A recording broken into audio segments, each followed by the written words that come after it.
Good evening, everyone. Welcome to the Donaldsonville Park District regular board meeting for Thursday, April 18th, 2024. I'll call it to order and if we could begin with our roll call. Mr. Bender. Here. Mr. Dahlstrom. Here. Mr. Katula. Here. Ms. McDonald. Here. Mr. Lund. Here. Next item, as is our custom, I'll ask everyone to please stand and join us in the pledge of allegiance. I pledge allegiance to the flag of the United States of America, to the republic for which it stands, one nation, under God, indivisible, with liberty and justice for all. Thank you. Do you have any changes to the agenda? We have one. I'd like to add solar discussion under G, which is unfinished. Right.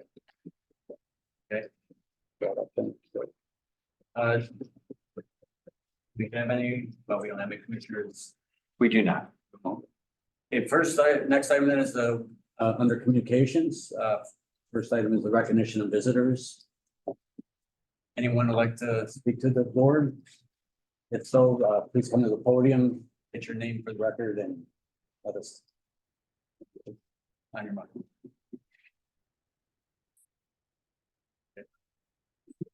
Number two, do we have any written correspondence? We do not. We'll move ahead to the consent agenda. Thank you. We have 6 items for your consideration this evening.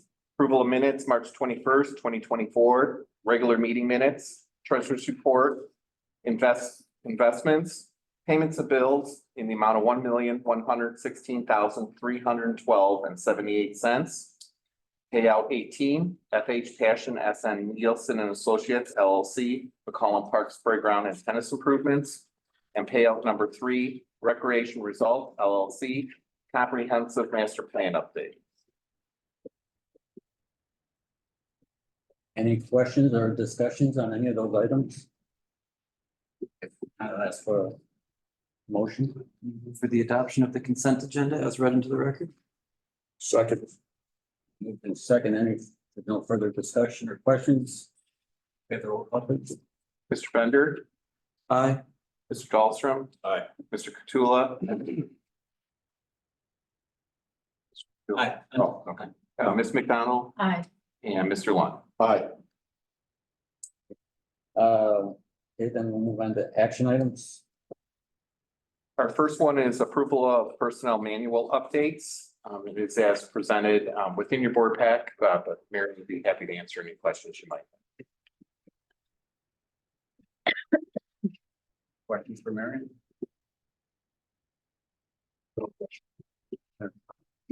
Not, I'd someone like to make a motion.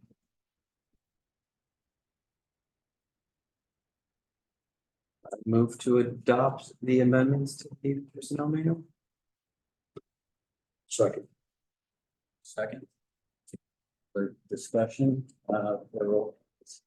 Mr. Bender. Aye. Mr. Dahlstrom. Aye. Mr. Katula. Aye. Ms. McDonald. Aye. Mr. Lund. Aye.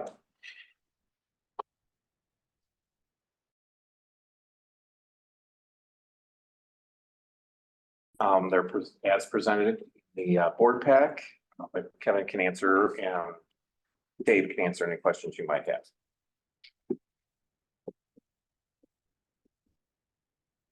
No question. If not, would someone like to make a motion?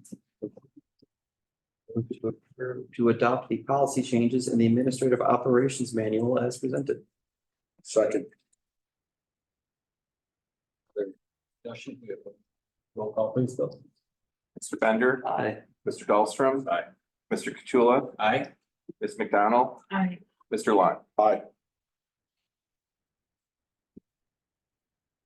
Next, we have consideration bids for Lloyd Northside Park Playground renovations 2024. I'm actually going to turn that over to Paul to just give a little update. Thanks, Bill. This is our playground replacement at Loy and Northside Parks. We had bid opening. We had 4 bids received. As a reminder, we have $400,000 in the budget for this project. The one alternate bid item is for the sidewalk extension from Northside Park from Bernard Road over to the playground. So we separated that as an alternate. Our low bidder was D&J Landscape. Oh, and I also wanted to clarify that the scope of this work is the removal of the old playground and new installation, purchase and installation of new playground equipment. It does not include the surfacing. So we have our next agenda item is going to be related to the surfacing. So that's not included in this, their scope of work. So our low bidder on this project was D&J Landscape. And this is our current contractor that's working on the Constitution Park project, as well as having completed the Dunham Place playground a couple of years ago. So we're recommending award of the lump sum base bid as well as alternate one. And then this would be a project would be completed like a lot of our playground renovations. We do this in the fall. For the replacement would be in September, October. And I think we do have an amended recommendation. We've been working through a couple of issues with the contractor at Constitution Park. There was some delay last week as we were trying to work through those issues. We think we're getting close to a resolution. And they were back out on site this week, working again. But I think we're suggesting that we wait and see make sure that gets resolved before we actually sign the contract with the contractor for this next project. So to address that in front of the board, revised staff recommendation, basically adding the line contingent upon outstanding issues with Constitution Park project being satisfactorily being resolved.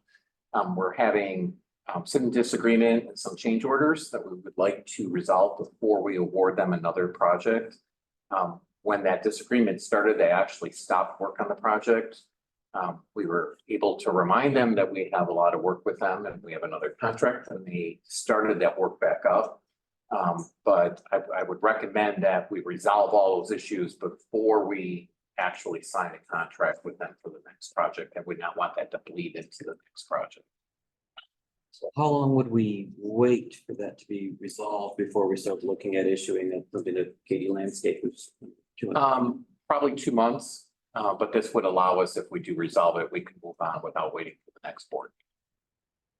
And we got about 2 months we could do that. Yeah, I think at least a month that we could wait. The only concern is the timing of ordering the play equipment and making sure that it gets here in time for the installation in the fall. Yeah. But we've checked with the manufacturer and we have quite a bit of time. We have plenty of time that we can wait another month if we need to before actually, awarding and having that equipment ordered. Okay, so say they don't satisfactorily acquire this stuff and then we want to go to the second lowest bidder here. Can you remind me what happens if we don't want to choose the lowest bidder? Don't we have to explain why we're not choosing the lowest bidder? Correct. We would come back to you and have them declare it as unqualified based on the issues that we were having, and then throw out the previous approval and then recommend the next lowest qualified bidder. So by approving this, we're saying the actual wording of the contract is contingent upon this other thing. Correct. If that doesn't happen, we'll come back to the meeting and we'll. You are correct. Yep. It gives us preserved time, but gives us the option to make sure that everything is satisfactory before. And we feel like we're good on the ordering of the. I think we're gonna get there, and we're gonna use this as a little leverage as well. So the recommendation would actually be the one that I believe should be in front of you on paper there. But it would be for the lump sum base bid and alternate number 1 for a total contract amount of $325,931.44. Through your conversations with other districts, have you ever heard of DJ Landscape behaving in this way amidst installation effort of a new park or renovation of a new park, excuse me? The other park districts that we've spoken to have had good experience with them. And we had a good experience with them with the Dunham Place playground. Yeah, And I think that, you know, oftentimes there can be disagreements, that it's not unheard of for, you know, something like this to come up, but, I think based on the contractor, the other park districts that had, that they had worked for, they were positive recommendations and didn't seem to be, major issues that Got were it. brought to our You mentioned attention. The change order request, is our dispute currently design based, inventory based, labor? What's it surrounding? It is material based. We had it in our specs. We also provide them for their convenience, worksheet that also says that not all items within the specs are on that worksheet. And they missed it, and they're claiming the full change order of that, pointing to that worksheet. We're pointing to the document that it's their responsibility to fill out the specs. I think there's a compromise in there somewhere, but in my opinion, they're asking for the full amount, and that's not acceptable.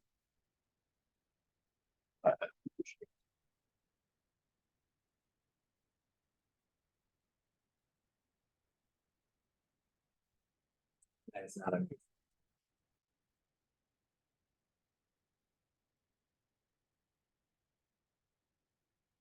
Questions or?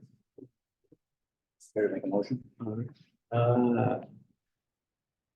I'll make a motion to authorize the executive director to enter into a contract with D&J Landscaping Incorporated for the Loy and Northside Park Playground renovations 2024, including the lump sum base bid and alternate number 1 for a total contract amount of $325,931.44, contingent upon outstanding issues of the Constitution Park project being satisfactorily resolved. Second.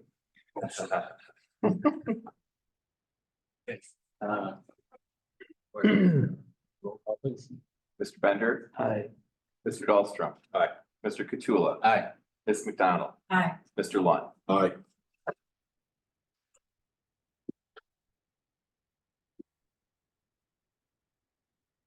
Next item. Yep.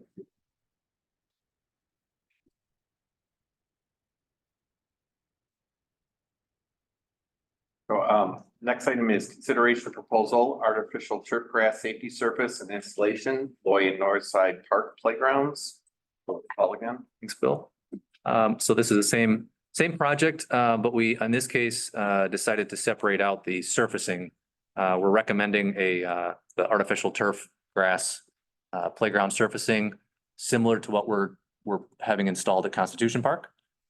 So we're going to look at that product for these two parks as well. And that product, we were able to separate it out. We have the ability to award this through cooperative purchasing. So it's the purchase and installation is done directly by the manufacturer through this cooperative purchasing agreement. And then we feel like there is some savings by separating this out rather than including it in the contractor's bid and D&J's, for example, contract, because often they would add a markup to it if they would be hiring the same company to have to come out and do the installation, but there would be some additional cost to manage that. Whereas we can manage it separately, and we believe there's some savings to doing it this way. So this is a particular product that we're recommending going with Perfect Turf.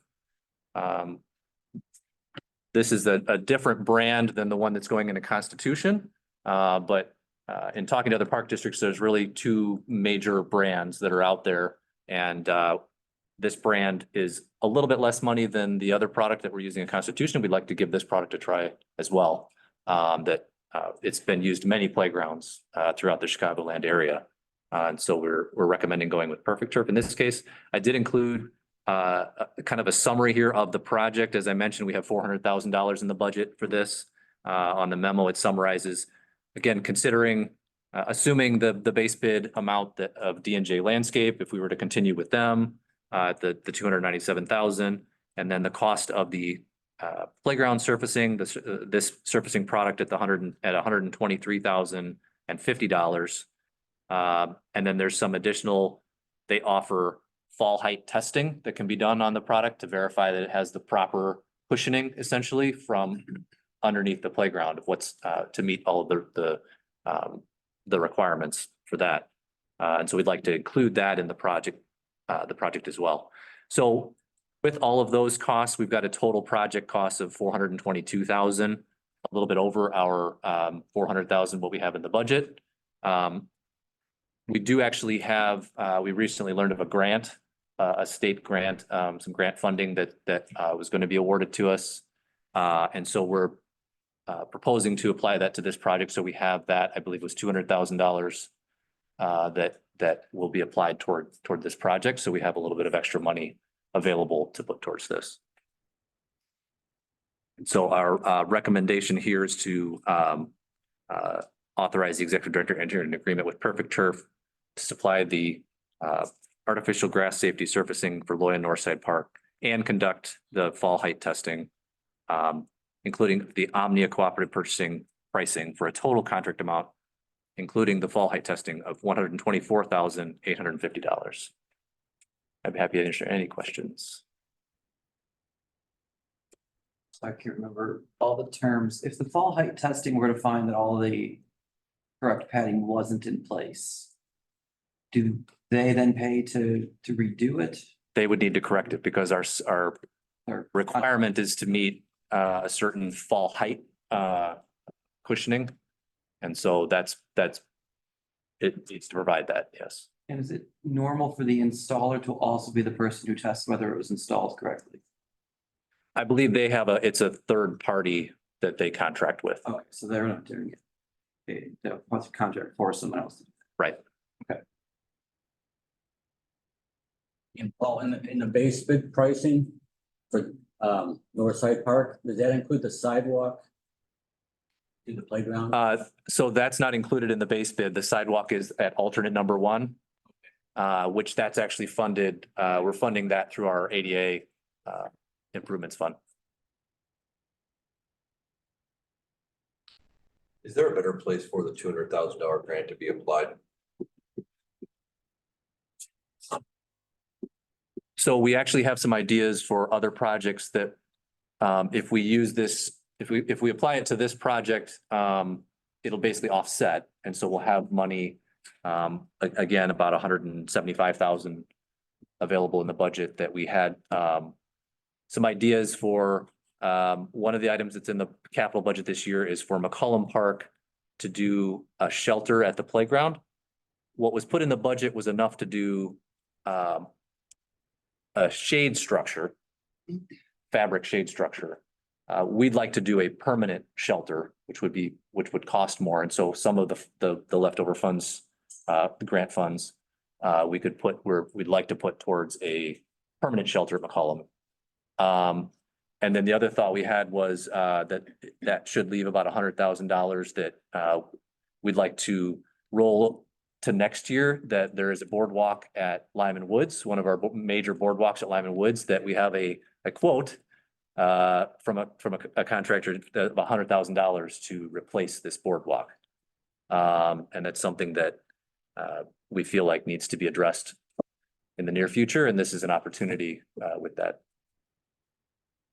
The shelter would be in a pickleball playground area. There's that center area. That shelter's actually been cut twice. It was cut 12 years ago in the core remodel. And then it was cut again when we just did our most recent remodel. And last fall when we were opening up, I spending some time out there. That was one of the biggest questions we were getting is we need some shade out here. So that's why we're recommending we try to address that with its member initiative.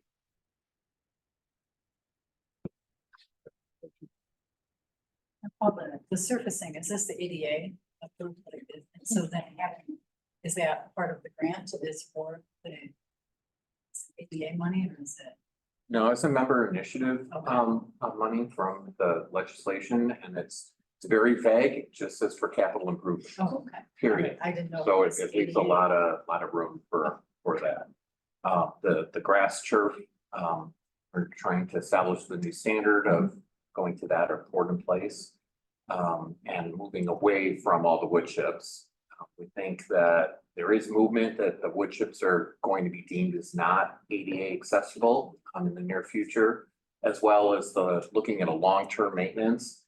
While the chips are cheaper upfront, over the life of that product, they are significantly more expensive because we have to replace them every year and the labor to do that. And then the labor to go out there at least once a week and break that. So that's why we're trying to move, while it's a little more money up front. And we didn't really budget that way when we decided to make that change. Probably take us 20 years to literally get it all out of this. Else, any other questions? Not a question, but I meant to say the last item too, that I'm really glad we were able to do the ADA accessibility. It came up Yeah. multiple times in that community survey for Northside Park there, so really excited that we're able to bring that. We actually, We need that there. we know of at least 2 families with children in wheelchairs in that neighborhood. That we've met with, that this will be a big help, having that access to the playground. Yeah, so we're glad we were able to get that in the project. If there's nothing else, someone like to make a motion? I'll keep rolling here. I'll move to authorize the executive director to enter an agreement with Perfect Turf LLC. To supply and install artificial grass safety surfacing at Loy and Northside Parks and conduct fall height testing at both locations. Including Omnia cooperative purchasing pricing for a total contract amount of $124,850. Second. Moved in second, is there another discussion? We have a roll call. Mr. Bender, Aye. Mr. Dahlstrom. Aye. Mr. Cottula. Aye. Ms. McDonald, Aye. Mr. Lund. Aye. Thank you. Next, we're seeking approval of ordinance 1327, ordinance authorizing the disposal of Park District property, Loy and North Side playground equipment. This disposal would be, as we have done in a number of our parks, to the Kids Around the World program. I'll answer questions if you have.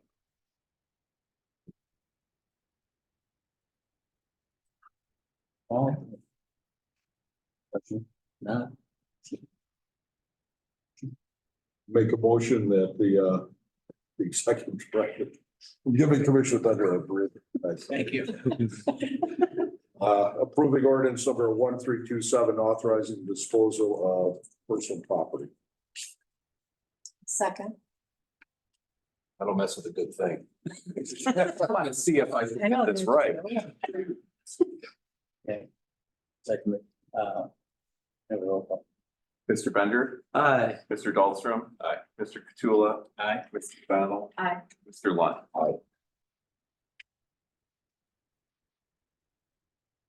Aye. Next is consideration of bids, fitness cardio equipment. That bid is outlined in your board pack, and Dave can answer any questions that you have.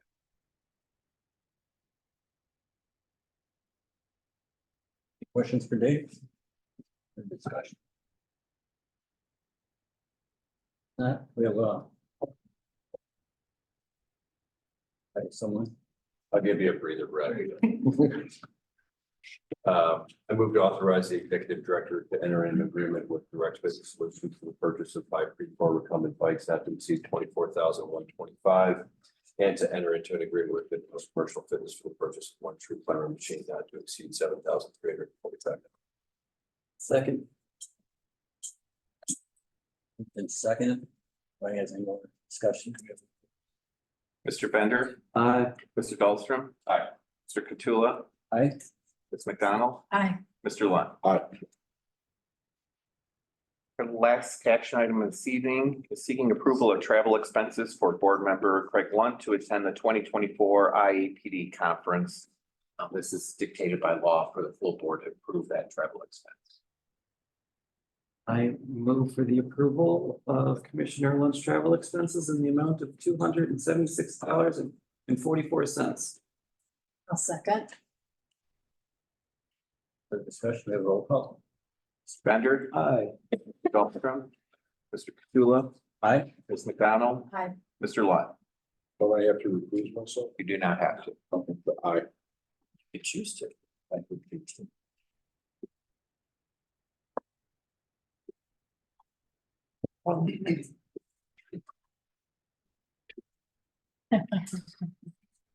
Next item, It's board business. I'll just make comments, looking forward, not only to summer starting, but in particular, our groundbreaking ceremony for ribbon cutting for Adventure Falls Spray Ground. So looking very forward to it. A lot has gone into it for a long time. It's, you know, Bill, been a lot of board members that have been here that have worked on this in the past, so it's gonna be a good celebration. And we're fighting all former commissioners, like this Mahoney, like tonight, just trying. Any commissioner comments? A bit tongue in cheek, but Eric, thank you very much for securing new apparel, new swag for staff and the board. Look forward to donning that on May 23rd. Whole director team helped and AD. Okay. And Ken back here too. We got a lot of different tastes in that logo store. Any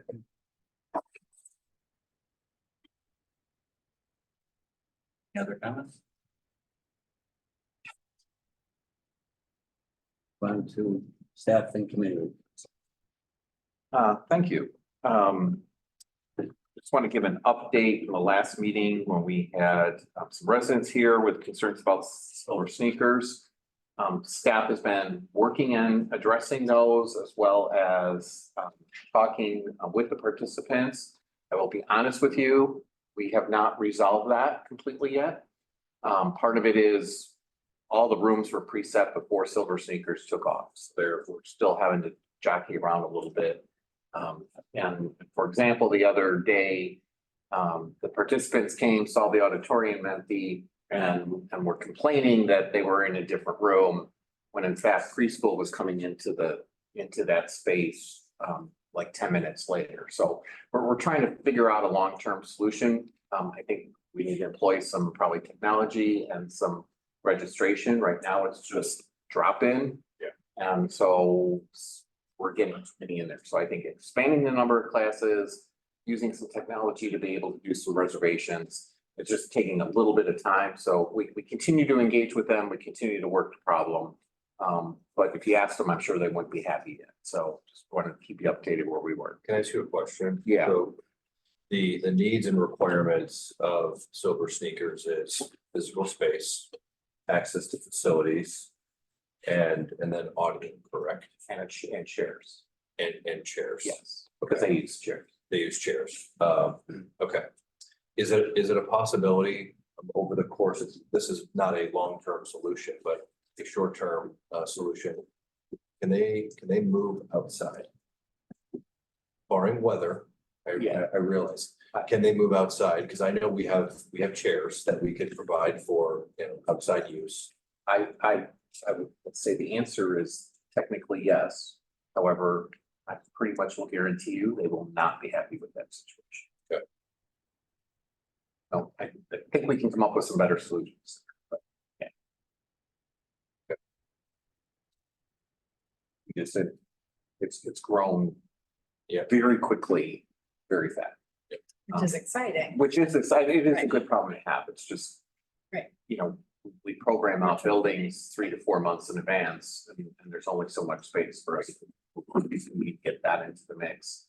We try to get a dedicated space, 1 or 2, and then come up with a way that we can control the number of people and expand the programs.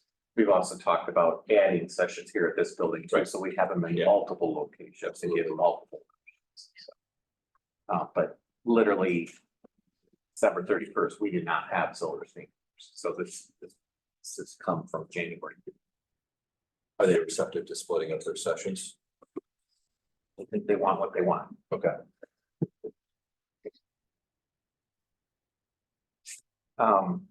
Nextly, we've talked a lot about the public-private partnerships and I'm actually meeting with Bob and John a little bit, going to some of that tomorrow. And I continue on that training program, had another 1.5 hour session today. That is sponsored by the American Association for the Improvement of American Infrastructure. And one of the things that came up in my session today that I've already moved on was they offer to do high-level training programs for elected officials that are talking about doing large-scale projects like we're looking at Galwick's Parks. So I have a phone call set up with their CEO and the instructor next Tuesday, to kind of talk about that. And I think we can maybe have some meetings or even create a workshop and have them do some training for the board here. And then we can answer the questions that and be I'm still a student, so much better to have the instructor. They're based out of Washington, DC, but they can do some Zoom stuff. So I think just wanted to let you know that was coming, and I'll be looking to kind of set that up after my conversations with them. Yesterday, we hosted IPRA's Pro Connect program, which is IPRA's mentoring program. They try to match up a triad with someone been in the field a very long time, and then mid-career and then entry. And it's 4 sessions and it's trying to create connections. And we hosted that at Lyman Woods. There's an introductory session, an education session, and then a volunteer session, which is what Lyman Wood was. I give credit to the Lyman Wood staff out there, and Katie, she was did a fantastic job. And do you know how many people are in the program? I think around 90. Yeah, so like 90 of our fellow professionals. We did seed collection. And there was also a group doing wooden fence, and then a group doing mulching, and you rotated it through. And then there was a mini session of our woods bathing, which is really kind of like meditation in the woods. And we rotated through that as well. The feedback that I got from our fellow professionals was extraordinary. It was really great to listen to. They were very impressed. Not a lot of park districts have an nature center, and the things that our staff are doing and creativity out there, they were just blown away. So I wanted to pass, their compliments onto the board too. It was a great experience. Our park tour is going to be May 2nd. What we're looking to do is meet at the administration center. And we've had a lot of discussions on the administration center and realized the board's probably never walked through every nook and cranny in the building and really kind of had an opportunity to ask questions and for the staff to talk about visions and thoughts on that. So we thought we'd walk through that entire building. And then come over here to the recreation center and do the same thing. Go through every nook and cranny in this facility. The building is starting to age, and spaces like the kitchen and the locker rooms down here really aren't being used as they designed for. So now we have square footage really not being used by the public and not producing anything. We also have the old childcare area. At the same time, CSPAR is looking to reconfigure their space. They've kind of outgrown it from number of staff. They would also like to bring a Eagles program to Downers Grove and into this facility, which I think would be fantastic for our adult disabled population to have that program. So Matt at CSPAR and myself are talking. We're gonna cooperate together, talk to various architects. Just here's the building, here's what our needs are. Just give us some ideas and then be able to kind of go from there. So we're going to start that next week, and then that gives the board the opportunity to see what we're thinking about. This is probably long-term, and have to figure out budgets and how to do it. But not only do we have that square footage not being used, we also need, I think, more square footage within our fitness center. We're very short on. Got some temporary fix we're coming up with, but we need some stretching area. We have a lobby that was designed for people to come in and register, and we're 80–90% online registration now. We do not need that much space taken up by that. So I think there's some opportunities to maximize what's going on here. So that's our thoughts on the recreation center and park tour. So Be happy to answer any questions.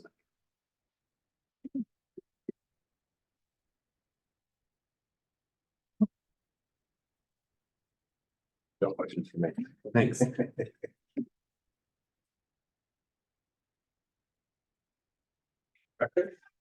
Thank you. I too was gonna speak about IPRA, but that was a great event. Katie and Ryan did a fine job out there. John had brought it up, but logo wear, please make your selections by Tuesday, if you have any. We want to get that out here for the grand opening in McCollum, so that'll be really exciting to have. And then the final thing I just wanted to update the board on is, I think Dave had mentioned, we are monitoring numbers for summer registration. There's been some more analysis of that on the rec side, finance side, marketing side. And in the next week or two, we're gonna meet with Dawn and do some targeted marketing. We've seen certain camps and certain programs have lower numbers than expected. There's still plenty of time to try to regain those numbers. We've just seen some interesting patterns that we want to try to explore through this marketing and see if we can attract a few more participants for them. So we will keep you updated on that.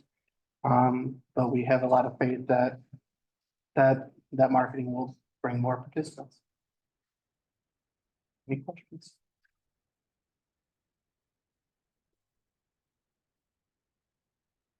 Question for Eric? One to recreation? Thank you, Bob. A couple items for the board real quick. You may have noticed that on May 2nd at the Tivoli, there's a documentary being shown of the 1846 Blodgett House. And that is a cooperative between our staff and the Historical Society. So that's very, they're very excited about that. You may recall we entered into an agreement, IGA, with the Woodridge Park District for our garden plots. So far, we've sold 6 plots, 5 people, one of them bought 2. So not a lot of impact. We didn't expect a lot from them, but at least there's the opportunity is there. And then for our financial assistance program, it indicates in the report, we have 8. I recently, within the last couple of days, actually approved 3 more families. So we are now up to 11 families that are receiving support from us. We finished 2023 with, I think, 17 families. So we're moving towards that again. And with summer coming up, we anticipate, maybe seeing some more people applying on that. And I can answer any other questions if you have any. Are there any other days for the screening? No, that's the only one that we're aware of. Is it sold out? There's still tickets available? I will find out and let the board know, but they didn't give us that indication, so.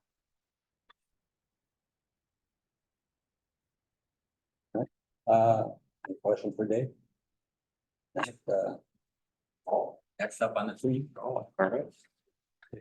On the T, I like that. I just almost missed that. Drive it home, Ken. Very good. Anyone else? Well, obviously, we've gotten off to a really, really good start this year. I know you guys have seen some reports so far, but my first presentation this year, we opened middle of February, which is approximately a month earlier than we usually do. And this has created a cushion for us, about 2,500 more rounds than was this time last year. We're hoping that the weather cooperates for the rest of the spring and we maintain this cushion into the summer months, but we're kind of riding the roller coaster right now. We've got some nice days and then not so nice days. The nice thing is that some of the leagues have started for us. So even on the inclement weather days, these leagues are still showing up to play. So we're getting some steady rounds going at the golf course right now. Some of the numbers that we want to share over the winter months is that we did almost $60,000 in range revenue for January, February, and March. Obviously, that has to do with the mild winter, but not more and more people taking advantage of the driving range shelter. One of the focuses this year is over the past years, we've really focused on the experience of the golfer and taking advantage of all the amenities when they come to the golf course. The focus this year more than ever is going to be on the food and beverage side of it. We're going to update our drink menu, do more especially mixed drinks, and also have a more detailed and more expansive snack menu because we added a ventless air fryer. So we're meeting with some of our vendors here actually next week to kind of see what our options are. The ventless air fryers due in, I think in 2 weeks. I got the shipping dates today. We also added, we talked in the budget about adding an assistant manager. And that position was filled by Craig Raisin. And Craig Raisin is our food and beverage manager and our assistant manager, and he's taken it and run with it. So he's been an instrumental part in coming up with these different drinks, and some of these drinks were also helped out by some of the different staff we have here at the golf course and in the park district. Other note I want to make is that all of our leagues are returning for 2024, and because of this, as long as we have average weather, we pretty much know what we're going to do in terms of rounds for May, June, July, August, and September. Looking at the numbers, as you can see, we talked about the rounds being membership sales. Membership sales are almost identical to they were last year. We did grandfather everyone in that wanted to renew. It shows that we've sold two more than we have, but that's just because we're open earlier than we were last year. And we're still waiting for some people to come back from Florida. And then with the programming were the winter months with Tom Holmes and the shelter. We're trying to have that take place as much as possible, but that was pretty much sell out. We're about eight students is all we can handle inside the shelter at a time, but those took place over the winter months. Happy to answer any questions you guys have.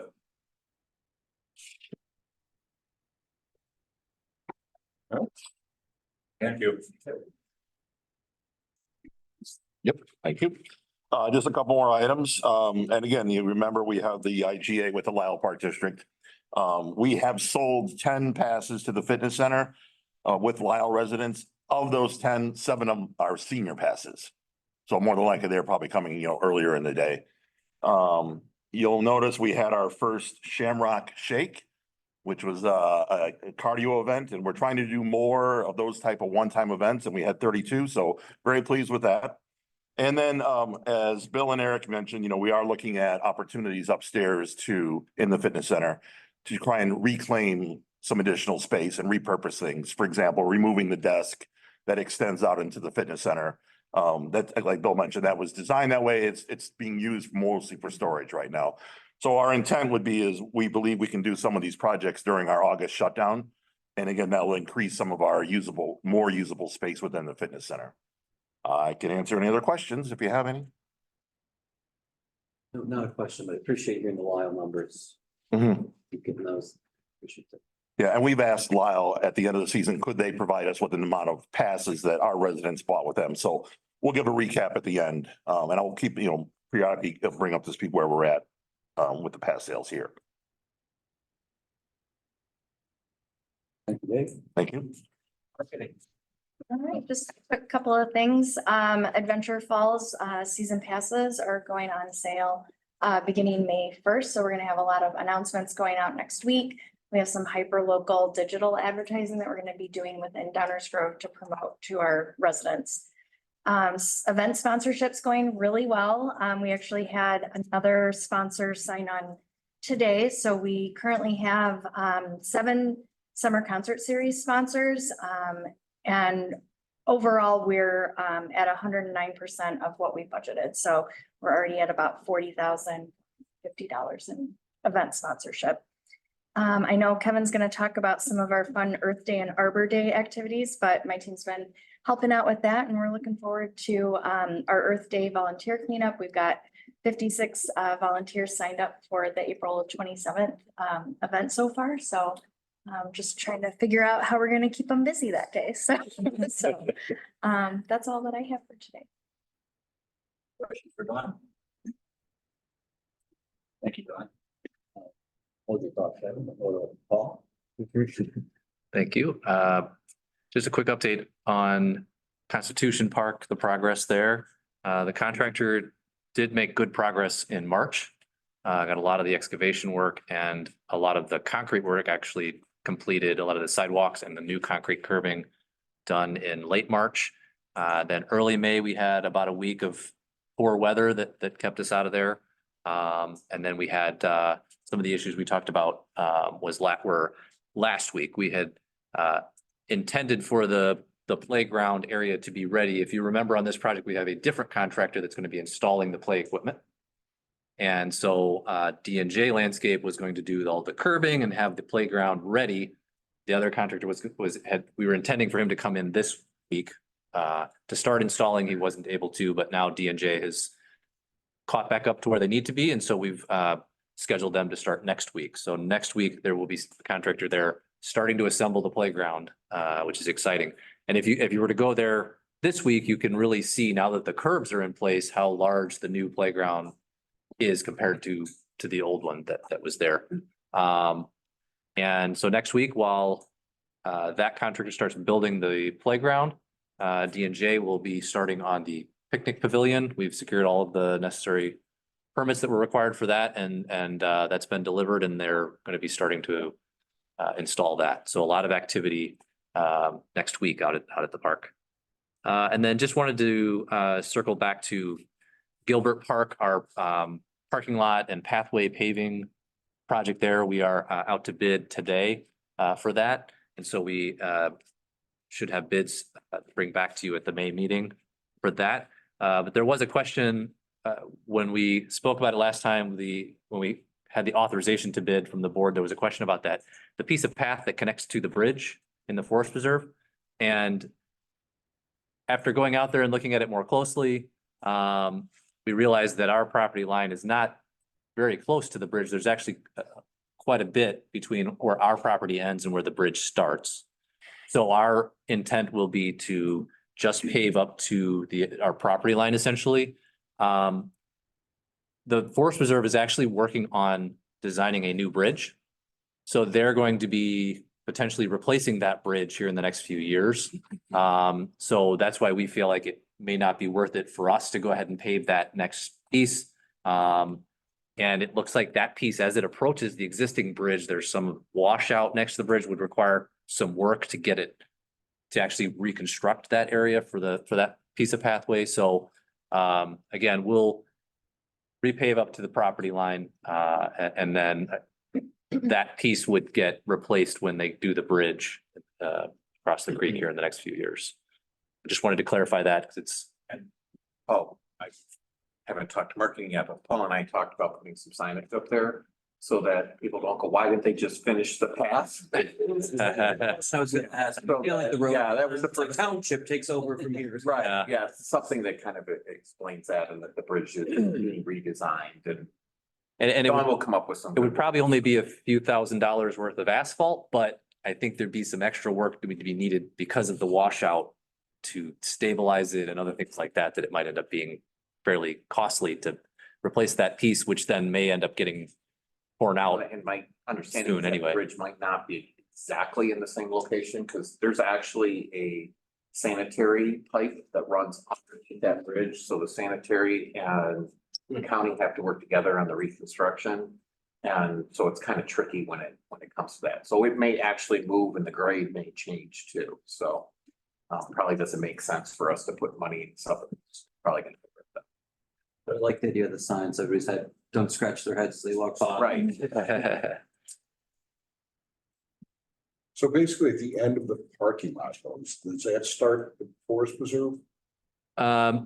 No, it's actually the pathway when you come down the hill from the parking lot, and then there's a little piece that spurs off into the woods. Yeah. That's the piece we're talking about, that where it jogs towards the bridge. A section of that, probably 10 or 15 feet of that, is on our property, and then it reaches the property line and extends. Right, correct. So where that marker is, the one that says FP, that's the boundary of the. That's one of the corners, yeah. That's all I have. Thanks, Paul. For Paul, we're on the parks report. Good evening. Parks and Facilities staff has been very busy with just getting everything going. All the athletic fields, those are all pretty much laid out and ready to go as of last weekend. All the restroom facilities, drinking fountains, the Washington fountain just went on today. So that's up and running. So all that's we're doing pretty well as far as water goes, especially this time of year. You never know what you're getting as far as weather, so but it looks good, so that's a good thing. Along with that, we have several activities next week, as Dawn had mentioned. Next weekend, we have the 2 work days at Fishel and Hummer. Those start at 10 a.m. And then we also have tree planting with Whittier School at Patriots Park on Thursday, April 25th at 1 p.m. And then we have tree giveaways. Wednesday, April 24th, we have Hummer Park from 8 to 11 a.m. O'Brien Park is the 24th as well, 12 to 3. And then Friday, we have 8 to 3 tree giveaways here. And it's all self-serve, so we're gonna lay out signage and put the trees out so people can just come up and help themselves.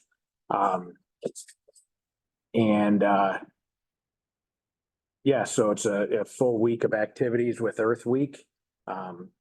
Everyone's more than welcome to join us. And then last but not least, as Bob mentioned, with the spray ground, Monday, we're gonna get it up and running. So we want to get ahead of the game, give it about a month so we can, if there are any kinks in it, we can get those worked out and be ready for the grand opening on Memorial Weekend. That's all I have. So. Thank you, Kevin. Will there be any kind of soft opening or will it just be the same? So I'm thinking that, we're gonna get it going on the 22nd. I don't think there is. I mean, I think it's just, we're doing the opening on the 23rd and then, yeah. And we just want to get it going so we can turn it on several times before we open, just to make sure that we're all good. And if we need to get any repairs done, we could get them done ahead of time. So when we cut the ribbon, are people going into the playground and? Yes. Yes, yes, the guests at the event will be welcome to come in and splash around. Your first, Bob. I got some kids I can rent. So.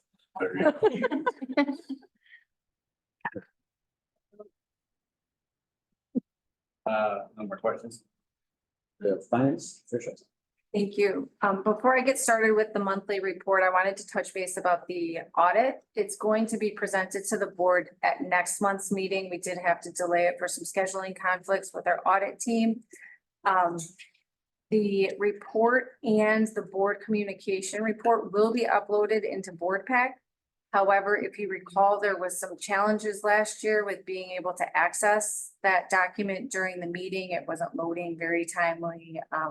So I just wanted to reach out and see if any of you wanted me to bring a hard copy for your use during the board meeting to follow along with the presentation. I'd be more than happy to do that. The difficulty last year, we had it on one big PDF and he had it on 3 different things. So he kept saying like page 14 and page 67. Yes. I think all that needs to happen is for us to both be looking at the same Okay. document so that when he says page 87, I know I'm going to page 87. Okay. I'd rather not print a bunch of paper. Maybe email. Or I have copies in my office that I haven't distributed yet because I can't distribute it until the board accepts it. So I could always bring those reports just for the meeting to reference. That's fine. It doesn't matter to me. I mean, I prefer digital over. Okay. Pickup stack. Well, they will be in the board pack regardless, so But will they be on the same page? I will communicate that with them. Yes, I will make sure that they're in tune with that. Okay, moving on to the monthly report. No big changes for cash. It still remains strong. Obviously, with Constitution Park underway, we're going to start seeing large capital expenses come out of there.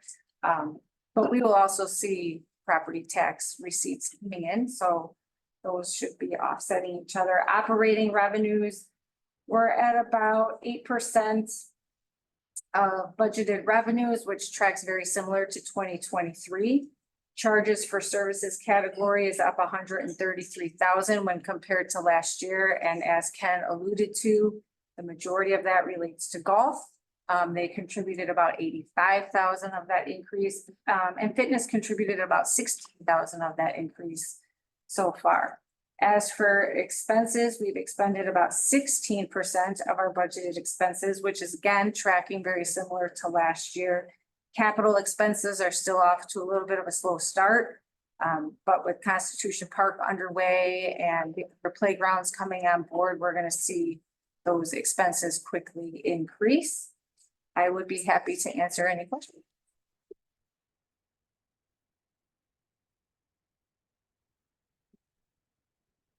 But for me, thanks, Trish. Thank you, Trish. Glenn and IT. Thank you. So staff is currently working with the state of Illinois right now. We are taking advantage of their cybersecurity grant program. That will pay for the cost of our endpoint detection response software that we are currently using for the past year. That software, the state will be paying for it 100%. Originally, we paid $5,300 a year for that software for all of the endpoints that it was covering.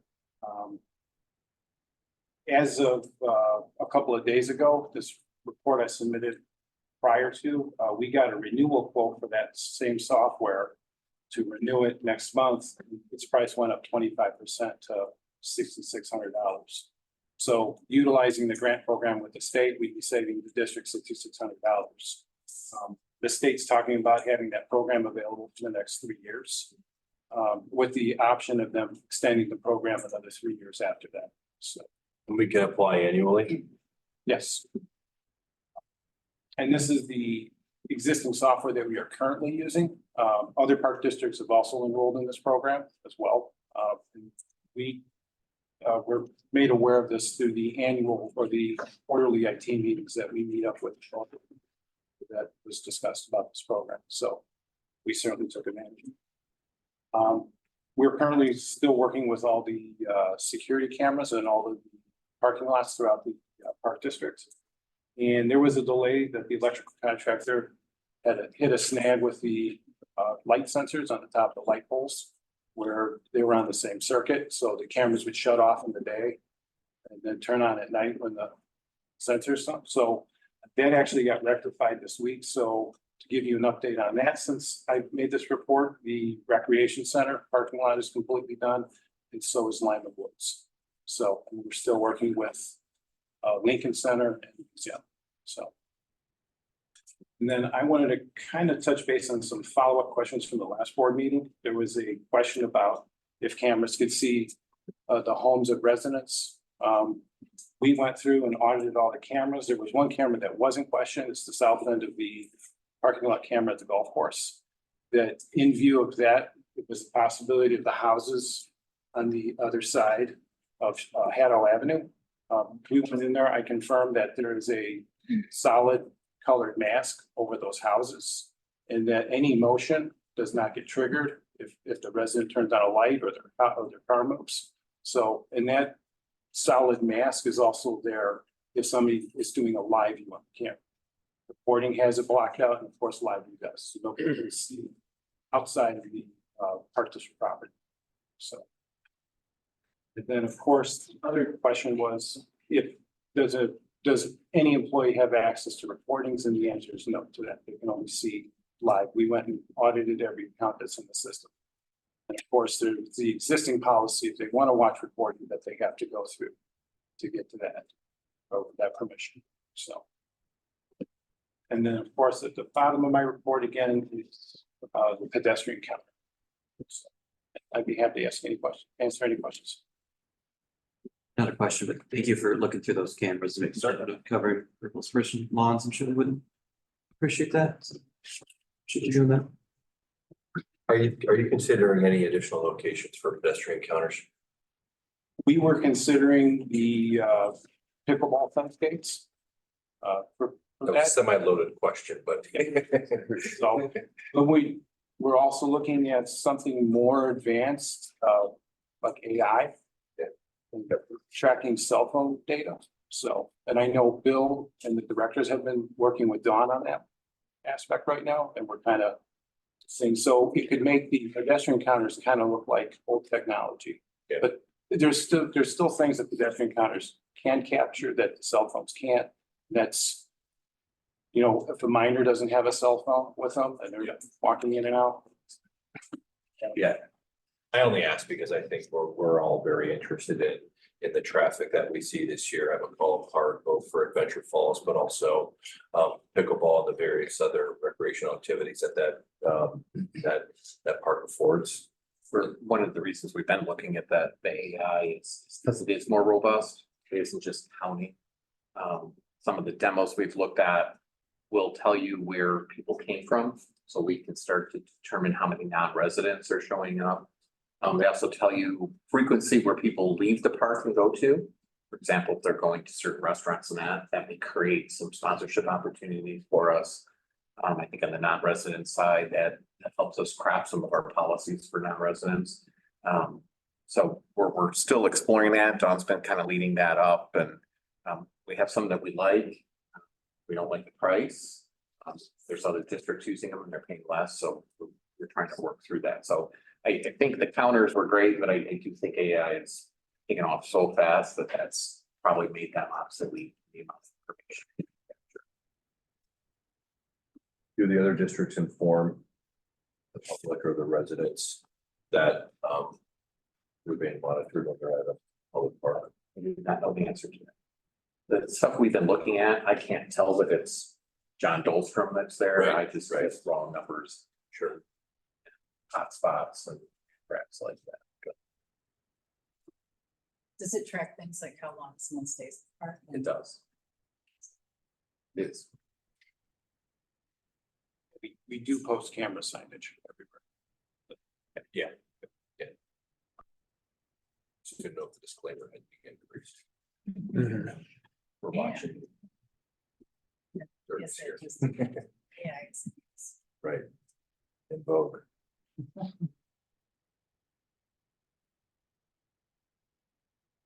Anything else? IT? Thanks, Chris. Okay, CFAR, no further update on. move on to unfinished business. The first item will be the master plan discussion. Turn that over to Paul. Thanks, Bill. I'd like to share my screen. Chris, can you allow me to share? That was the last meeting, I'm sorry.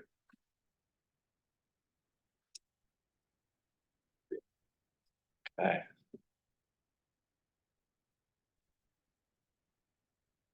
We've been making progress with our master plan update. Our consultant recently developed for us, provided to us a list of strategic priorities and goals.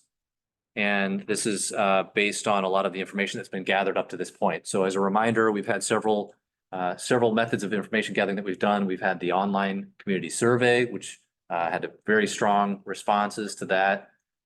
We had stakeholder interviews with many of our community partners, village and school districts and other people from other organizations in the community. We had our workshops with our full-time staff, as well as the workshop that we had with the park board. So based on all of that information, our consultant at Recreation put together these, we're calling our strategic priorities, and then some goals within each of these priorities. So there are 5 strategic priorities that we just wanted to share with you this evening. I'll briefly go through each of these 5. I'll go through the first 4, and then Bill's actually going to address the 5th one, which is specific to Gelwick's Park.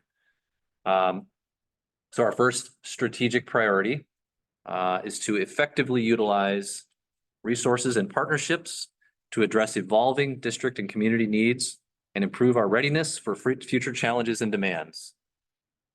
They are a bit wordy, these strategic priorities. We have obviously time to wordsmith these and develop them a little bit further. But this first one really gets into things like sustainability of the parks, maximizing financial resources. An example of something that came up during some of the information gathering was a need to create a plan to address the district's administrative office and park maintenance facility needs. So there's some examples of things that fall within this priority. The next one is Continuously monitor, evaluate, and adapt to emerging trends, shifting operational requirements, evolving community needs, and customer expectations. This one gets into things like improving accessibility, evaluating our program growth and our available resources, meaning facility and program space, and finding ways to support that, the programming growth, as well as continuing to collect input and feedback from the community on an ongoing basis. Our next priority is provide modern parks and facilities that offer improved and expanded recreation opportunities for public use and programs. So this is our parks and facilities priority. That examples include, looking for opportunities for pathways and trails within the community, whether that's on our own parks as well as possibly partnering with other agencies like the village. As well as expanding indoor and outdoor nature programming spaces based on the increasing in programming that we've seen related to that. Fourth priority is deliver high quality recreation programs, events, and services that align with the insights from the most recent recreation program assessment. So if you remember, we had our consultant also, part of her scope of work was to prepare this recreation program assessment. And so there were several recommendations and insights that came out of that. For example, showed a need for possibly expanding recreation programming for adult and senior populations, as well as adapting our current programming offerings based on program life cycle and health ratings. So those are examples of some of the goals that would be within this particular strategy. And then Bill's going to touch on Gellick's Park. So for Gellick's Park, I put together some goals and actually some of the objectives underneath those, just using some of the best practices that I've been learning from development community and project development, which does take us back a little bit from where we were. As you recall, we had some concepts, some ideas that were really, I think, generated from board ideas, from staff ideas, and recommending that in our master plan, we look at it more as a community project, engage the community a little more. We've had some open houses. So the first one would be clearly define those conceptual plans and answer the questions underneath there. Also put together for a project of this scale, what is the decision-making process, who's on the teams, who's going to make those decisions, as well as creating those business cases. We never had a business case for that. Concept that when have the folks in that are doing the training, you'll hear about value for money. Bob heard that a lot at San Diego when we went through that class. It's really a concept that not just get it for the cheapest, but like we were talking about with the turf versus the wood chips, what is the cost and the value over the life of a building? And you may pay a little more now, but what is that operating cost? And one of the concepts that this helps address that we struggle with on a daily basis that I'd love to see us change the dynamic is this building's a great example. We built it 20 years ago and it was great. And now we're struggling with $1 million HVAC and roofs and never really planned for some of that. So addressing that in the decision-making process. Then engaging finance, legal, and industry key stakeholders to help us refine those plans and get some best practices in it. And then after doing all that, really start on the next stage, and this then comes to the board. Here's all the information, here's the idea, here's the plans, here's what we think is going to be the best. Should we proceed to actually go out and find our final partners and develop the programs? So that in a very high level is what we're looking at. And Dirk is here. One of the things on the very early, as we kind of develop some of the plans, going to have to engage Dirk and probably some other folks as to how do we legally do this and what the case statutes. I know Illinois State University is currently using this program for some of their dorms and some other things. So there is some statute, but we got to see what we can do with park districts. And I'm prepared, we may need to talk to our legislators to tweak some things and see if we can get that. So all part of that process. But Paul and I would answer any questions you might have. I think particularly on the other priorities, the goals, staff will continue proceeding and start flushing these out, start filling in underneath. And then after that's all done, we'll actually start putting together timelines and who's the champions and responsible for those areas and what's the benchmarking as far as them accomplishing. I think we have a meeting tomorrow.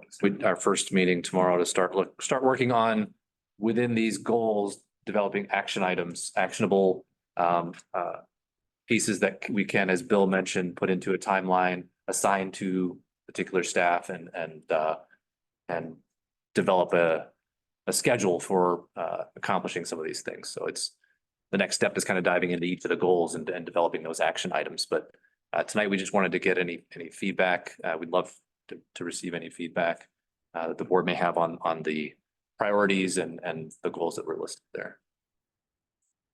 I think you're heading in the right direction. A lot of work, a lot of heavy lifting by staff, so I think the process is circumstances and all of it. So good. Thank you. As I stated before, my priorities in part of our meeting on the second, review the administration facilities that I think they're long overdue. Bringing the plan and see about replacement. Sure. But good work. Thank you, Paul.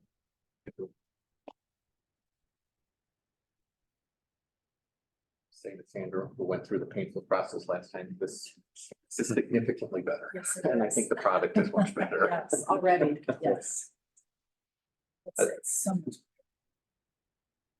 That's the goal, right? That is. So the first four strategic priorities really allow for the district. These are macro level, right? Goals, objectives underneath our strategic priorities, which I think allow us to grow for the next and evolve for the next 3 to 4 years as we continue to progress towards Gelwick's Park. I like that optionality because it sets our direction on a very broad scale. Certainly there's some underlying action plans underneath the priority. If I think about prior master plans, they've been slightly more directional and narrow in scope. And I like the flexibility that this affords the district, yet also ensuring accountability underneath each priority as we could operate and run in parallel alongside of the fifth priority, which is Gelwick's Park. We've tried to craft it in a way that reflects our culture. Part of what we've tried to build here is, here's what the goal is, here's what we're looking to accomplish, here's the parameters in that, and then allowing the creativity of our staff to figure that out on there. I think we get a much better product when we allow them and we can harness their creativity. I find time and time again, they far exceed what we thought they were going to do by not being so specific at what to do, but laying out what the parameters are and what our objectives are. And as long as they meet that, I think a good example is Adventure Falls. We really pushed the staff to come up with a system to be able to control, knowing who's residents and non-residents and the number of people in there, and still trying to marriage our technology up with customer service and user easeability. And it really stretched them to do that. But we kept saying, we're not going to tell you how to do it, but you're not meeting our goals. And so go back and figure out how to do that. And I think the master plan, I would recommend, does the same thing so that we harness that creativity. I mean, I agree with you. I see the first four priorities. Those could be our priorities for the next decade. And the underlying actions under the four priorities, those can as we address them, they can certainly fall off as a completed item.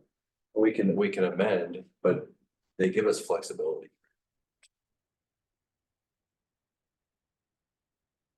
Oh, would you please send this? Sure. These should be in the board pack They are. attached to the memo, not in this format, but they are Okay. attached They're to the not memo. Yeah. I want to. I can send you that too. Trying to persuade.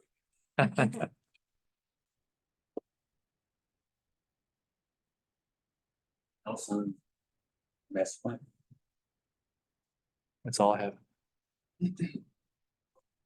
Talk about solar. Yeah, I just, thank you, Craig. It had some questions on the leaking the walls and that, and it occurred to me a lot of the board was not part and parcel to the discussions that we had when that issue first started coming up, and what it was gonna take to address particularly some of the cracking in walls and some other things. So that's why I wanted to go over a little bit of history. And then it also occurred to me that staff's push into solar, and particularly roof solar on this facility, it's probably 2 or 3 boards ago that direction was set in place. I think it's been talked about a couple times before. And so I thought, why we're at kind of this point where we're really going to get into some heavy work with contracts and some other things to make that happen, just to make sure that that's still aligning with the full board's goals and objectives. If it's not, that's fine. Staff pivots. If it is, we continue. But before we put the work in, I just thought it was probably appropriate with this board to just reconfirm if that's the direction you go. Throw it to you.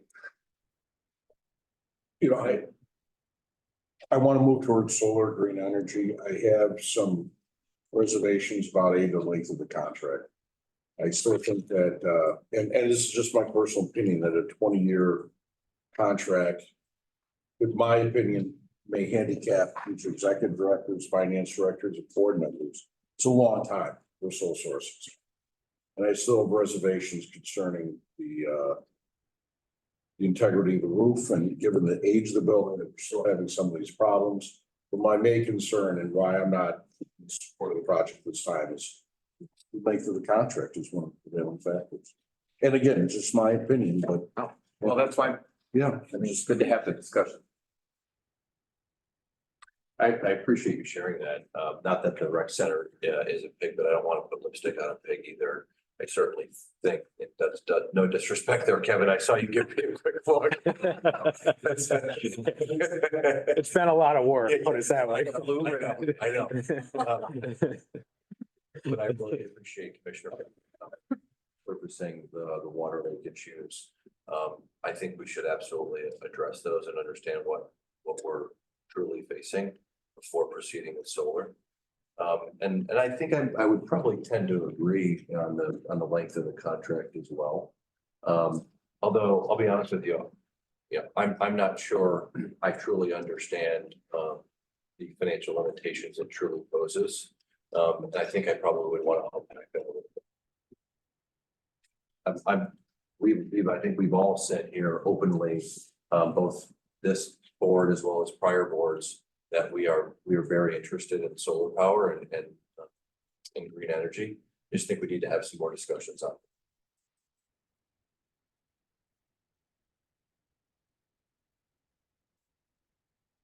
I'd like to have more discussion on it. I mean, I'd like to know, we started talking a little bit last time about some of the contract details about if there is a bailout clause, maybe might alleviate some of the concerns, but maybe it's just going well the whole time too, so. Yeah, they'd like, You know, so, I don't know, but I'd just like to have more, keep the discussion going myself first. And I agree, I continue to be in favor of green and solar and just making sure that, you know, that's it, 20 years is the way that this works, understanding why.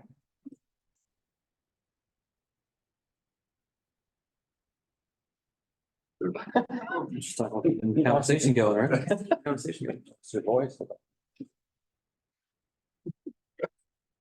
I will say, from my perspective, I share some of those concerns.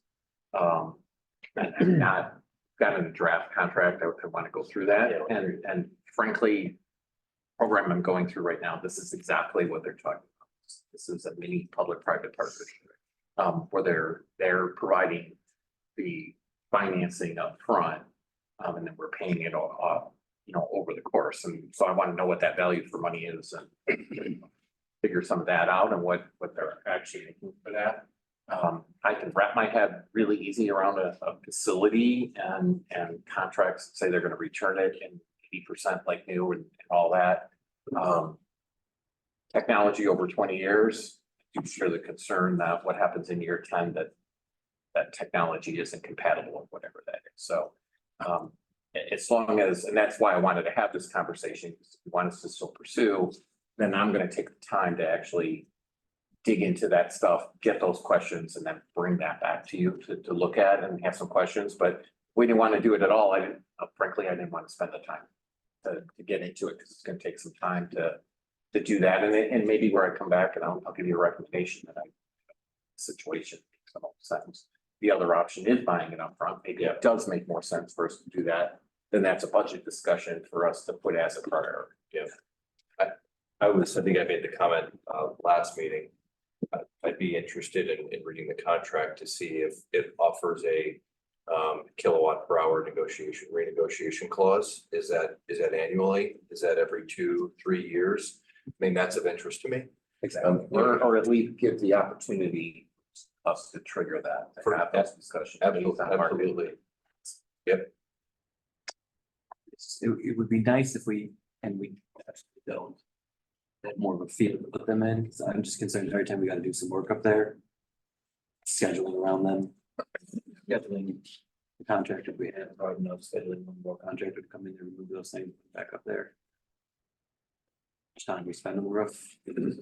I don't know. How much time do you spend up there? On the RTUs up there? I mean, since the new roof, well, since we had the coating put on, we haven't had to do anything with it, but again, it's only been up there for almost a year, so previous to that with the EPDM, which it was still in good shape, but which was a good thing when we did coat it, because it just has, it coated over a decent roof.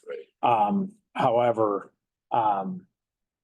we've only been through it a year, so. But talking to the company, it sounds like based on the condition of our roof previous, and then with the coating of the silicone over it, that we should be in pretty good shape as far as, longevity. So, but. Just kidding. I recall the discussion about having to go out there and do work on stuff and right, take that off there. And with a new roof, that's not a big deal, but roof gets to be 15 years old. Right, and the new HVAC, yeah, they were up there a lot. That's. Other question I've got too, maybe again, this has been raised, is there a reason why or process that we can't use to do some kind of competitive bidding on it rather than just this from our consultant going to a few of the vendors or contractors, opening it up to anyone who might be a qualified bidder on it? So for an answer now, but that's the question. Right. Yes, Well, I think, just out here. What he explained to us was these were the vendors that have been working on most of this in the area, specifically with local governments, in the suburbs, that kind of stuff. He opened it up to them. There could be others out there. If you want to go nationwide, if you want to go statewide, maybe there's some that are doing corporate stuff in the city. I think these were just the ones that was more familiar. I think if we're gonna proceed, let's take a look at that contract, kind of answer questions in there, and then we could entertain opening it up, but then we'll have the knowledge of what we're looking for within that back. Well, and that was my question I had is to the presenter that was here. What was his name? Sean, that's it. Is that because of the length of the contract, what was the equipment refresh? Meaning that if there was a latest and greatest technology being out there, right? I don't want to be stuck with 10-year-old pieces of equipment. That was the other one. That's my technology concern, and I think when he addressed it, he talked about, well, it'll last the 20 years, but it won't perform as efficiently as it did. But what is that delta? And kind of what he was saying was you could work out agreements with the other side, both mutually to buy it out, to buy new equipment, however that works. But I don't think there was any defined answer of the specifics. Well, and I would harbor to guess that we put a refresh in that contract. Then what the cost back, the amount back to us is gonna reduce because they're gonna want to have the money to do the refresh. Which is, we have to make that decision, but I think we need to understand what that is, so we make informed decisions. Yeah, that plus the maintenance, annual maintenance expense. And I think they make it a certain, like, it's a 20-year agreement because that's probably a sweet spot where they get the payback on it. So they, It's the break even. payback compare along with the new laws that Illinois put in place to allow for up to 20 years. Yeah, that was the longest before that procurement contract, so only be like 3 or 4 years. It was much shorter. Wasn't long enough for them to recoup. Yeah. Get There their were, concepts. yeah, Okay, I will spend some time. And moving on to new business, freedom of speech areas. So we have our attorney, Mr. Dirk Price. So freedom of speech, been a lot of movement, and Dirk will get into this a little bit, with Supreme Court and individuals expressing their free right speeches and coming to events, and park districts have been starting to deal with that. So there's ways for us to handle that. And I thought it would be better to have it from a legal perspective. There's also political considerations. There's some things that staff is being advised to do in preparation for events in the summer. And I wanted the board to understand what those are and be able to ask questions and know before you walk out of the concert and see certain things happening. We've also done some training, and maybe Jerk can touch on this a little bit. With people that call it coming in and auditing, where they basically come with a cell phone and stick it in our staff face and rattle questions off to them, with the sole purpose to get the staff person to react poorly and then end up on TikTok. So his office has done some training for our staff so we can avoid that. So that. Welcome, nice to see you all. It's I don't come often. It's I tell people it's like being a brain surgeon. There's a lot of education that goes into it. Good at what you do. Nobody wants to see if they can avoid it. So I'm happy to be here to talk about First Amendment issues. I don't know if you've noticed, it's an election year, 2024. We're headed for an election in November, and it's already bonkers crazy across the park system. Because in addition to all of that politics, we have the Palestinian-Israeli conflict, which has taken over a number of parks and a number of clients. And so a couple of things I want to orient you to are breaking it down into two big groups. There's your programming, so to speak, and then there's, to use a park district phrase, drop-in protests that come to your park unannounced. Let's start with your programming. So going back to the American Revolution and the Boston Common, parks are seen as a public forum where anybody can come and leaflet and pamphlet and do whatever. And so that's the tradition born of that revolutionary times. For us to say you can't do something in our park, we have to have a high hurdle to clear. But what we're allowed to do is time, place, and manner. That obviously you can't go leaflet in the middle of a Little League game and walk across the field and say, I'm exercising free speech. That's not an appropriate time, place, or manner for it. So when it comes to your programming, your festivals, we encourage you to create a space at the festivals that's designated, particularly in election years, as the free speech area. Where people who would otherwise, and this happens frequently, go throughout your festival and hand out campaign literature. And then you get complaints. I came here with my family to enjoy a concert. The next thing I know, I've got somebody handing me literature and wanting to tell me about fundraising for a political office. So to avoid that, we say, I'm not saying no, that you can't do that, engage in free speech at this park, during this event, but it's over there. Please go to that table over there, and that way you can offer to your services and people can come by. So you may see that as a designated free speech area. That also helps with a couple other things. If you are featuring sort of animal products or meat, so anything from a bratwurst fest to a rib fest to a whatever. There is a group in Northern Illinois. There are several ladies in their sixties and older.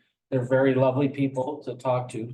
They are called the Cube. They put themselves back to back to back to back, forming a human cube. They're dressed all in black and they hold a giant iPad up where their face is.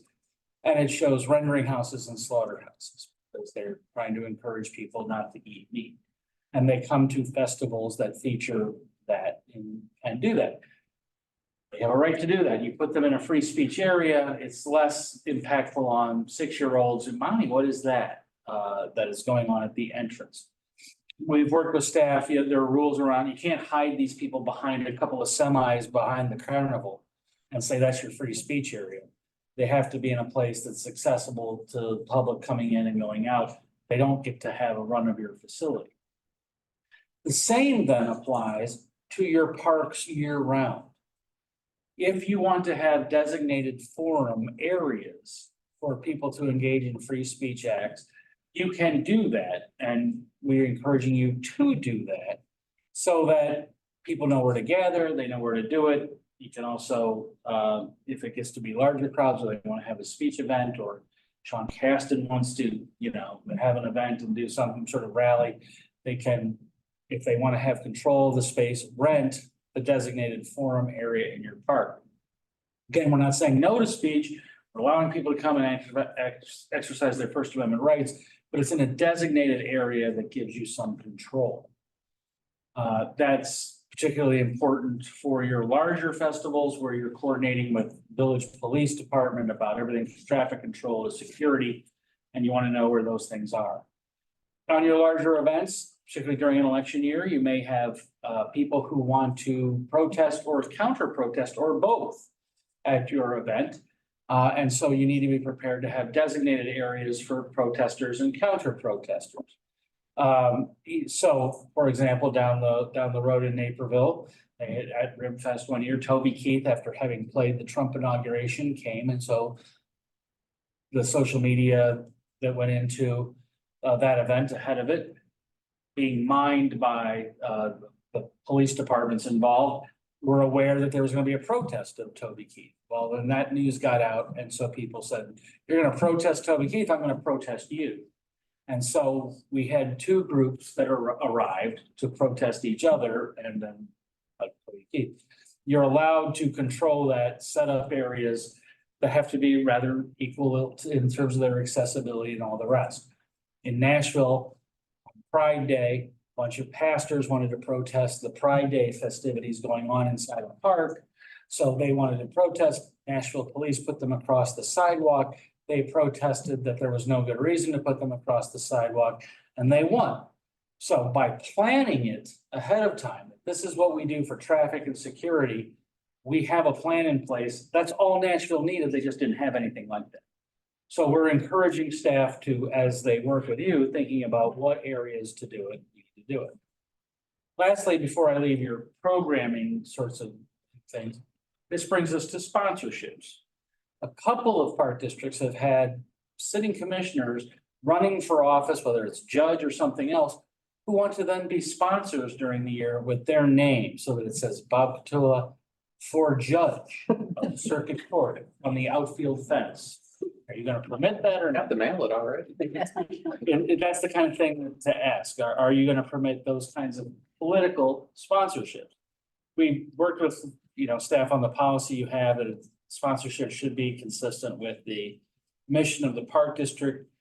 But like almost all things free speech, it's like your personal virtue. Once you lose it, you lose it. So if you've said yes to political kinds of speech in the past as sponsors of programs, you're gonna have to permit it. You're not allowed to discriminate on content. If you've permitted, and some districts have heartburn over, religious institutions being sponsors, others don't. You're not allowed to get unduly entangled, but you also can't be hostile.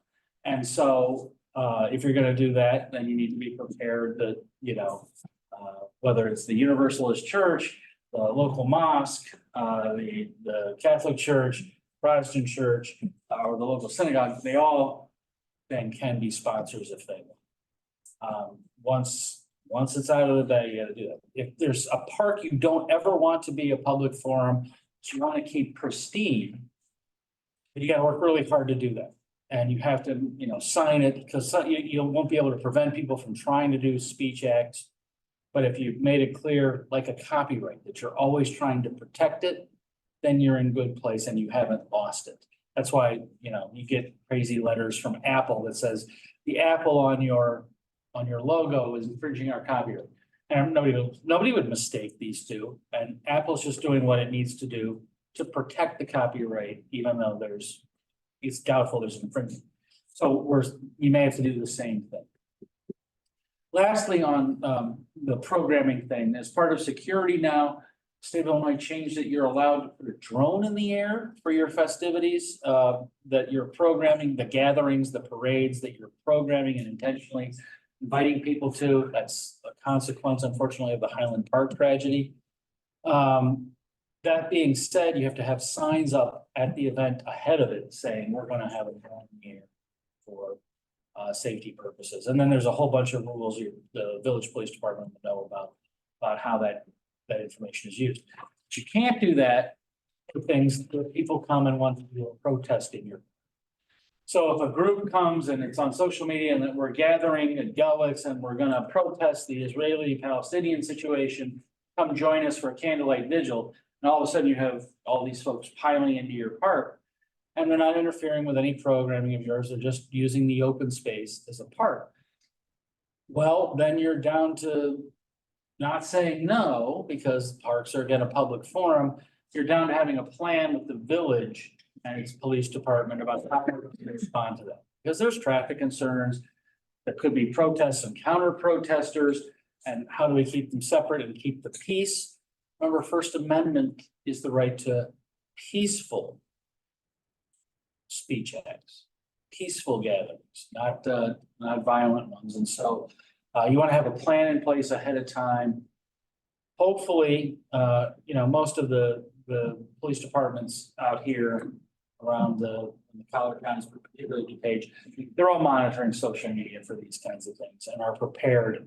They know when it's coming. When we see things about, we're all going to get together at this park in Downers Grove, they become aware, they're ready, they'll reach out to staff and need to do that. That being said, you have to have some plans in place in order to exercise that reasonably. So staff will be bringing you things like where, if any, do you have designated areas in particular parks? Otherwise, everything becomes kind of a bulletin board that people can go gather and protest. So you'll be making those decisions as a matter of policy. You'll be making them in these facilities too. Is there a community bulletin board? What's the rules around that? You'll be reviewing your sponsorship policies, and you'll be reviewing your plans when it comes to the drop-in protests with the village. On this First Amendment training thing that Bill referred to, this is, it was a benign sort of watchdog move by the League of Women Voters, which is where it started. And the idea was just all these things that are required by Illinois law to be available to the public at administrative offices.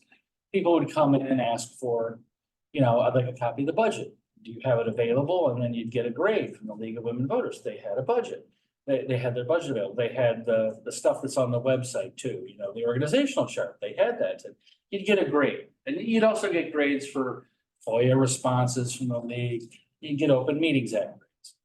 Well, somewhere along the line that got twisted into a thing that since everybody has one of these in their pocket and can take photos of people, that they were going to do this watchdog thing and they were going to go in, and the real goal was to try and get some sort of visceral reaction from people who don't like having their phone in their face. And that's the training we do with people, because it's amazing that they want a copy of the budget. You say, well, the budget's available online. We have that. Would you like to? No, I want a paper copy. Oh, all right. Well, then I invite you to have a seat, and it'll take me about 45 minutes, but I will get one run off for you to get you a copy of the budget. And they never wait the 45 minutes. They, happy, healthy person, you know, being very responsive on the tape is also not very interesting. So we just leave. So as long as you are prepared on how to deal with it and you remind the front desk staff that they have no expectation of privacy, so you can't get offended when the person's even being aggressive with the phone. Take the video. They typically go away, and then, you know, you don't make the news. You only make the news like when the city of Naperville city manager tried to, you know, protect people, thought he was protecting people in his office, but that was counterproductive. That ends up going viral about how non-transparent, you know, this unit of government. So we've done those things as well. But that is a link to back to your festival, so coming full circle.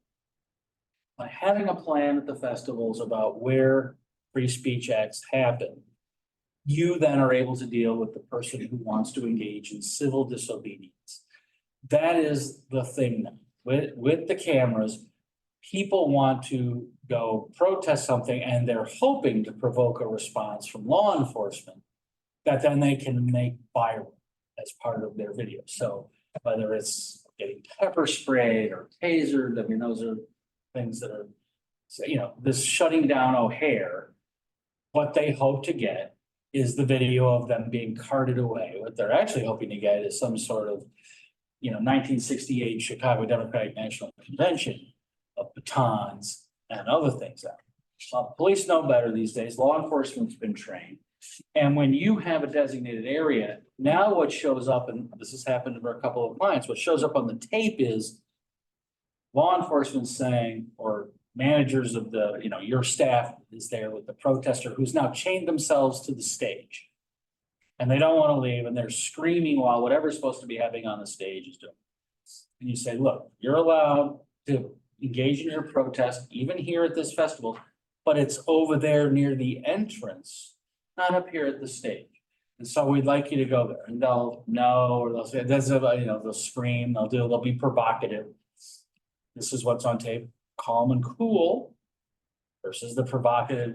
So, and it's so we're now at the point of civil disobedience. You've been asked to go over there. You have this opportunity. Are you asking us to arrest you? Because you can't stay here.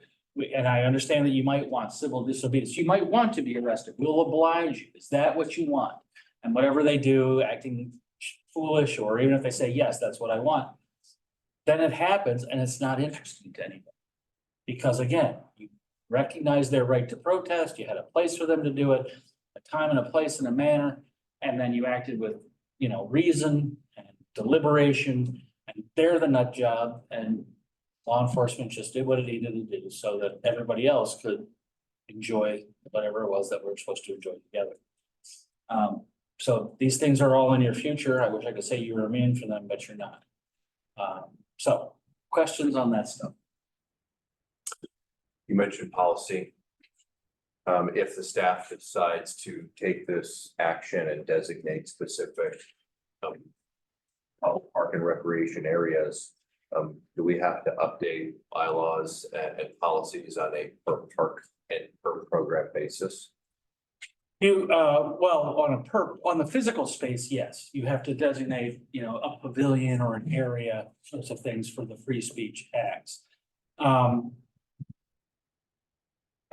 you know, if there are special places that are gathering places like in Lyle, you know, the splash pad and that, well, people will sometimes say, gather at the splash pad because it's an easily recognized picture, that they can drop a pin on it, and there's parking around it and people get it. Well, now little kids can't enjoy the splash pad. So you designate a place next to or around that park where this is where free speech happens.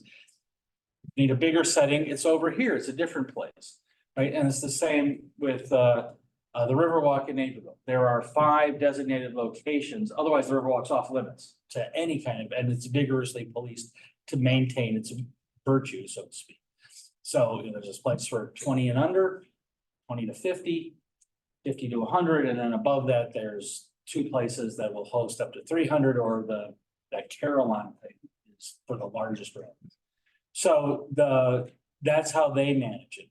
And that's the kind of designation. but they don't have a designation for a free speech area at some of their sports complexes. Other than that, the spaces that are programmed either by you or it's in their policy, take first priority. And that's what we could point to if we have somebody who wants to protest in the middle of a Little League game, why they've been forcibly. How do we document this? Well, by adopting the policy, I need the document later when we're in court. Otherwise, at the moment, you've got it on your policies and then you coordinate it with the village police department about trespassers. All right, we'll update our park ordinances. Okay, so it's on a per park basis, per program basis? Well, not we'll do a broad programming area, as Dirk was mentioning, but Okay. we'll bring that to you as policy to approve and then incorporate it into our policy. Okay. Last piece on the First Amendment stuff is what we need to remember also in your pocket, your side pocket is government speech doctrine. When you speak, that's not creating a public forum. So quick example, City of Chicago by the Picasso sculpture, they used to host before the Chris Crindle Market, they used to have a display for the holidays and it was their display. And they went and put up things the City of Chicago owned, which included a creche, a menorah, then eventually some things around Kwanzaa, and they put it up. Then they got groups contacting them and saying, hey, we're a different version. We're more Orthodox Jews. We'd like to have something else put up next to it. And they said, fine, go ahead. That then created a forum where they created the space and now they couldn't say no to any group. And so now they got a list of 40 groups and then it became 100 requests from, atheist groups, all this at the holiday season. And they lost control of it because it was the difference between them speaking as a unit of government and allowing others in the space to speak. And so we'll frequently caution you on things like most recently, Daughters of the American Revolution, the chapters out here in the suburbs are looking across the nation, the celebrate the 250th anniversary, and they want to celebrate all veterans, even though Illinois wasn't part of the revolution. There are veterans who have made this country what it is, beginning with the American Revolution and so forth. And so they're out to park districts asking for space to put a plaque up. Well, no, we don't give space to groups to put stuff up. You will consider a donation of the plaque and decide whether you want to have this speech in your park. Because if you do it, then you don't have to accept all the other comers who would go, oh, well, I'm the daughters of the Native Americans who you trounced over here, and I'd like to put up a plaque commemorating the war crimes that you've all committed here and put that up in the park. And since you're allowing plaques from anybody, you have to accept my plaque because you can't discriminate on content. So that's the government speech doctrine is a tool we're going to have to pay attention to as groups come to you and say, we would like to memorialize, we would like to put up something in your park. We can work with you on that where you accept a donation and make it part of a display of yours. We had a park district, same sort of Christmas thing going on. They had these things up and they said, what's missing is this more Orthodox Jewish thing. And they said, so we want a space, we're going to go put it up. And they said, time out. What is it that you want to put up? And it's, it was a structure. And we'll accept a donation of that from you and we'll add it to our display, but you're not doing anything. And that's satisfied everybody. And we can build agreements around how it gets replaced and maintained. And so you're not out the money, but that's one more facet on First Amendment free speech you need to keep in mind, the government speech.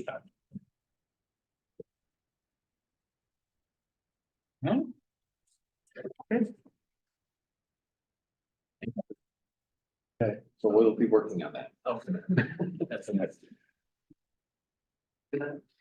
Are we gonna go through and designate areas in all our parks? It seems like a park and I think some of the smaller ones are probably not. I think we can probably look at something, and Dirk will review all this, but I think we can designate playground equipment or something. Grassy areas, those parks are fine, something like that. Again, not having, so the kids can't get onto the playground equipment. In my experience, the smaller playground parks and things aren't really targets for people to demonstrate. But there are exceptions and you have to do it. So for example, someone was assaulted in a, neighborhood park and then later died. And so then people wanted to have a memorial and do whatever. We don't have a problem with that. You let them do what they're gonna do, set off balloons, do whatever. So you don't need to build a policy around those kind of things. But the larger spaces, the more visible ones, the downtown ones where you have a problem we're trying to solve, really is what I would say. Those are the ones that need your attention. We don't need to have a designated space in every park in the inventory. That doesn't make sense. The first few we identified were Belmont, golf course was one that we could look at. McCollum with the Adventure Falls and everything. And then just also identifying a concert series as Official. that's well attended over the summer. Do we have to do any modifications to our disorderly conduct ordinance to reflect some of these? Yeah, we review that all the time. That has to be kept up to date, yeah. The And conduct in the parks or. if it rose to that level, they'll be written under the local ordinance of ours, not the villages. Well, there's no reason not to write it under both, but what you like to have is the IGA with the village that says, please enforce our ordinance. So they agree to do that. Dirk's firm just reviewed all of those policies within, I think, the last year. And then we do have that agreement with the village that they can enforce our ordinances. Like that's helpful for when your park's shut down. Whatever the rule is that this park closes at this time. Park police can, the village police can come to the park and say, time to go.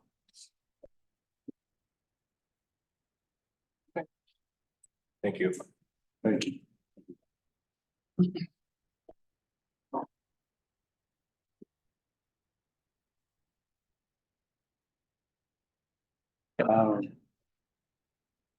And then, The last visitor is left.